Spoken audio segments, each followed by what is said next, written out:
Wow, you guys, Mark Wayne Mullen just destroyed Caitlin Collins live on her own show when she tried to catch him up, but he holds all the cards, just like the Republicans on this government shutdown. You guys got to check this one out. Tonight, Republican Senator Mark Wayne Mullen of Oklahoma. And Senator, it's great to have you here. You heard those voters themselves, a few expletives in some of those situations. Your own home state imports more than $7 billion in oil, as you know, and more than $49 million in natural gas coming from Canada. Now with the new tariffs going in place and what this is going to look like, what should they be preparing for? Is it going to be a difficult period for them over the next few months? Well, one of the reasons why there's so much importing from Canada is because we have Cushing where we store it. So we're actually not, we're holding it as it transports onto refineries in Houston. So we're not just necessarily importing that.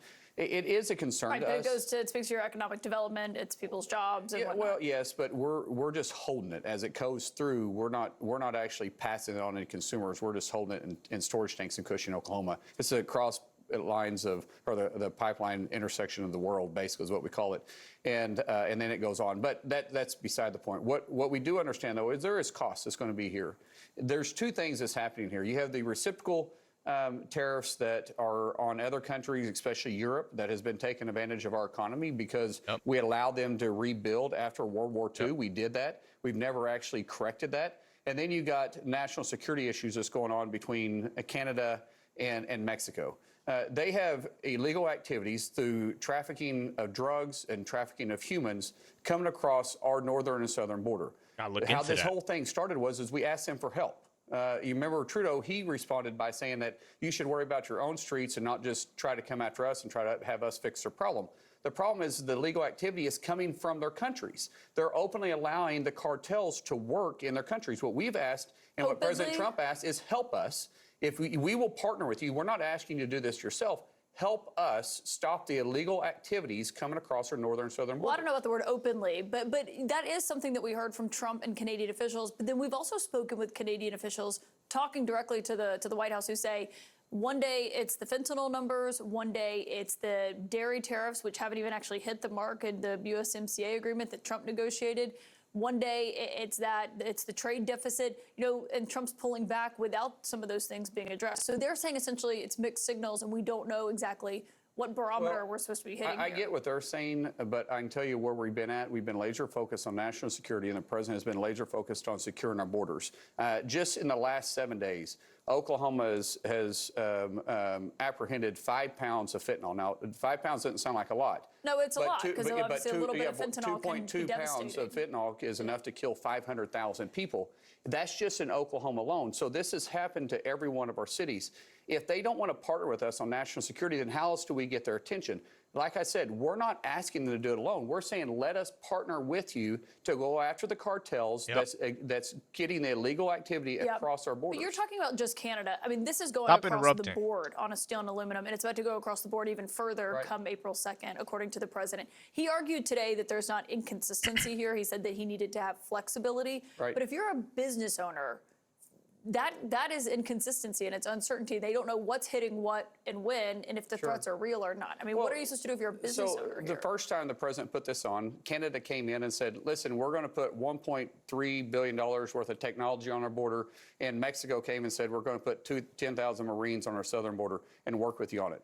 The president said, okay, we'll stop. We'll pause that for 30 days and see how it goes. The problem is they did put the Marines there. It has helped with the human trafficking, but the drug trafficking is still flowing in, and we're not going after the cartels. All it stopped is the flow coming across one part of the border, and now they push it someplace else. So this is kind of like the Mitch McConnell situation.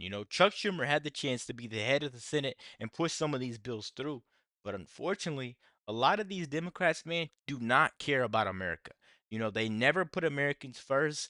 Then they want to know why Trump won. Why is it that Trump won this election? There's a huge mandate for change. These people are tired, sick and tired of working and working and working, getting retirement funds, and then you're taxed, and then that money is not going towards bettering the roads, bettering this, bettering that, bettering that. Instead, they're going to people that came here illegally, people that broke the law. And then when you break the law, they don't put you first. So how would you feel if this was your election? Hit the comments right now. How would you feel if this was your election you had to go out and vote, maybe the first time, second time, third time, fifth time, whatever time it is, how would you feel? Would you vote Democrat again? Would you keep voting for these people that keep screwing you repeatedly? That's all I want to know. Please hit the comment section down below. If I see a no, a yes, just please let me know. I'm gonna reply to you guys. I really want to see it, man. Let's keep going. But we're saying let's go after the bad actors. They're But if they're refusing to do working that. with you and you still put you say Mexico is not See, refusing. They just Well, sent all these. I'm getting tired of these hosts, man. You don't. She doesn't even know what she wants to say. Look. I'm gonna go back. someplace else. But we're saying Watch. let's go after the bad actors. They're But refusing if they're to do working that. with you and you still put you say Mexico is not refusing. They just Well, sent all these cartel They sent leaders to the 26 United people States. that they were Wow. that we already had the intel on them and told them to go pick them up. We've that been was trying a to get them big picked deal, up for a don't you while. It think? was a big deal, but there's more that can be done. And the same thing on the northern border. What the Canadians did is they put technology there. They showed us where the illegal activity was crossing. But we're like, okay, if you know where it's crossing, then why aren't you apprehending them before they get to our border? Why are you allowing them to still come in?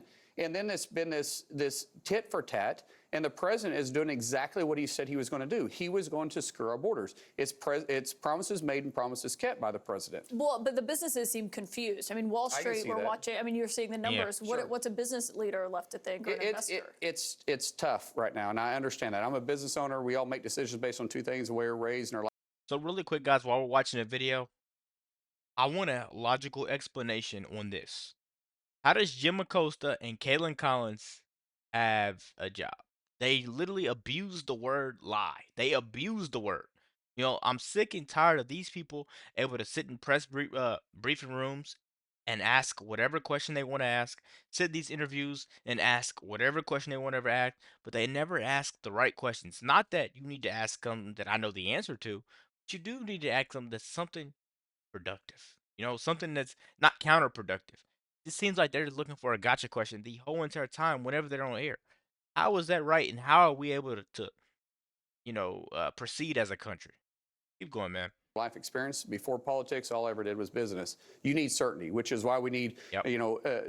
tax policy that's permanent, not that's able to fade in and out. I'm not trying to get off on that subject, but I'm just saying that we need certainty in the business world. Tariffs is a tax, Yep. and it will be passed on consumers. But it also allows us to have open markets. So if you want to have open markets and access to other markets, so let's go past Canada and let's go past Mexico and start talking about the rest of the countries we allow to come in here, that the president says we want to have reciprocal taxes on you. If you're going to or tariffs on you, if you're going to charge us 36%, we're going to charge you 36%. If you want to charge us zero, we'll charge you zero. Every one of these Okay, countries like want that. access to the strongest and greatest economy in the world. That's the I United like that. States.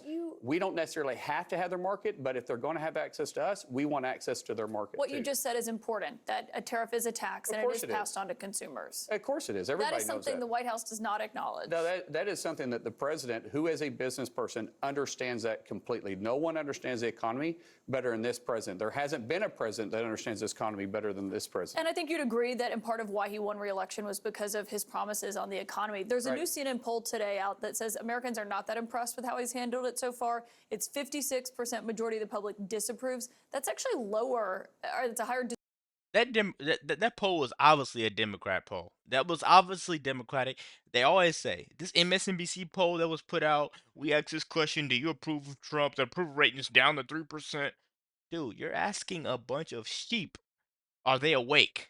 These people are asleep. What I did there, but these people are asleep, and you're asking them if they're awake. Of course, you're gonna get the answer that you're looking for. You're never gonna get a question unless you ask someone that has common sense, Republican, or someone that's really a patriot. You're never gonna get the right answer, guys. I don't know why that's so hard for her to understand. I don't know why this is so hard for the Democrats to understand that, dude, we need to change. And if you don't change, we'll never see change. If you want to sit there and support CNN, Communist News Network, man, I don't even know, man. Disapproval than it ever was during his first term in office. It's still higher than it ever was with Biden, though. Well, but are we judging him just off Biden's No, numbers? I'm just saying that if you're gonna use numbers, you're using his high number in his first 4 years. We had inflation at 1.4%. It's worse than But- it ever was during his first but term in he terms is- of how they're viewing it. But my Sure, point, but he's got to recover from 4 years of Biden. keep in mind, we had a But they're asked about we how were in Trump's a handling the recession economy, not how underneath Biden, Biden is but no handling one the talked about economy. it. Sorry, I'm sorry. Say that. Say that again. They were asked how Trump is handling the economy okay. over Biden. I mean, they were asked about the tariffs specifically, and they said they disapprove of that even by a wider margin, 61 to 39%. See, yeah, I'm tired of the polls, honestly. Look, I'll tell you guys what. Shut the government down, you know? Shut the government down. It'll make it way easier to get rid of these bad employees and hire new ones, you know, that are non-corrupt. Because a lot of these people are just filling their pockets, making sure they send Chuck Schumer, send Nancy Pelosi their little money, and they keep just pocketing off of us. They take money out of, they literally, this just happened to someone I know. They literally take money out of your account, and then they say this is to the IRS. These people have to care about Americans before they can just willy dilly take money on my account. I'm voting for Trump. I'm voting Republican, man, until the day I stop breathing. Let me know what you think about this video. Be sure to like, comment, subscribe if you're new, and as always, let me know what you got to. Out.